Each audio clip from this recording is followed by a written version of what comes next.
सारा विश्व आतंकवाद को लेकर के परेशान है, चिंतित है और वो भारत की तरफ देखता है। विश्व जानता है कि धरती से आतंकवाद को कोई समाप्त कर सकता है तो भारत समाप्त कर सकता है। मैं तो भारत के भाग्य विधाता यशस्वी प्रधानमंत्री नरेंद्र भाई मोदी का शाहबाद करूंगा, उनकी हिम्मत को दाद दूंगा कि फिलिस्तीन इजराइल मामले में उन्होंने खुलकर इजराइल का साथ देते हुए कहा कि भारत पूरी तरह से आपके साथ है। दुर्भाग्य यह है कि जो लोग ओवैसी नहीं, इंडिया गठबंधन भी नहीं, जो लोग फिलिस्तीन का साथ दे रहे हैं वो फिलिस्तीन का साथ नहीं दे रहे, वो आतंकवादियों का साथ दे रहे हैं, वो आतंकवाद के साथ खड़े हुए हैं। वो वहां भी वोटों की राजनीति देख रहे हैं कि ऐसा करने से शायद 2024 में उन्हें वोटों का लाभ हो सकता है।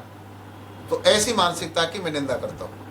तो आज जगत प्रकाश नारायण की जयंती के मौके पर अखिलेश यादव जी की निगमित मार्ग पर देने जा रहे थे, उसके पहले बिल्डिंग में ताला लगा दिया गया, जिसको लेकर अखिलेश यादव ने कहा है बीजेपी और राज्य सरकार महापुरुषों का सम्मान नहीं करती। अब वो ये व्यवस्था नहीं है, एक पत्रा न बही, मुलायम सिंह अखिलेश जो कहें सो सही। संवैधानिक प्रक्रिया है, बिना प्रशासन को सूचित किए हुए अगर कहीं कोई जाएगा और कानून व्यवस्था बिगड़ेगी तो आप पत्रकार ही कैमरा लेके दौड़ेंगे। इसलिए किसी को भी संवैधानिक व्यवस्था को चुनौती देने का अधिकार नहीं है। यहाँ कानून का राज्य है और जब तक मोदी योगी है कानून का राज्य ही चलेगा। अखिलेश यादव कहना है कि उनकी प्रतिमा पर माल्यार्पण करने से क्यों रोका जा रहा है? मैं फिर कहना चाहूंगा, प्रतिमा पर कहीं कोई माल्यार्पण कर सकता है, लेकिन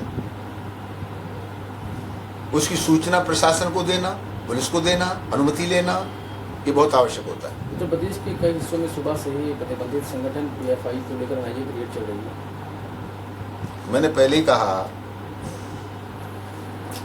कि आतंक जिस भी रूप में जहां कहीं भी हो उसका खात्मा होना चाहिए। हमास के आतंकवाद के कारण इजराइल का क्या हाल हुआ और वहां की जांच एजेंसियां धरी की धरी रह गईं, तो मैं भारत सरकार का हृदय से बहुत धन्यवाद करूंगा कि आतंकी संगठन रूप बदल बदल के, PFI भी रूप बदल बदल करके जो अपनी गतिविधियां चला रहे हैं, जगह जगह छापे डाल के उनको समाप्त करना इस सरकार का लोकतंत्र के लिए आवश्यक होता है। ये धन्यवाद के पात्र है। जाति जनगणना को लेकर एक बार फिर से मांग होने लगी है।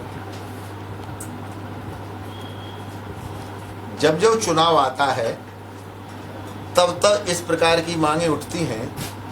मैं अशोक गहलोत से, राहुल गांधी से और इंडिया गठबंधन के, इंडिया गठबंधन के नेताओं से ये पूछना चाहता हूं कि 65-70 साल तक तो राज्य आप ही करते रहे देश पर। किसने मना किया जनगणना करने के लिए? कोई कानून बनाने के लिए किसने मना किया था? तब तो आपने कुछ किया नहीं, लेकिन अब चुनाव सामने आ गए तो समाज को बेवकूफ बनाने के लिए, पागल बनाने के लिए, भ्रमित करने के लिए लॉलीपॉप दिखा रहे। जनता है, सब जानती है, आने वाले चुनाव में आपको सटीक जवाब देने वाली है।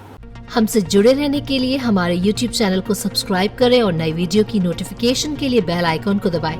अगर आप ये वीडियो Facebook पर देख रहे हैं तो लाइक जरूर करें और ज्यादा से ज्यादा शेयर करें। धन्यवाद।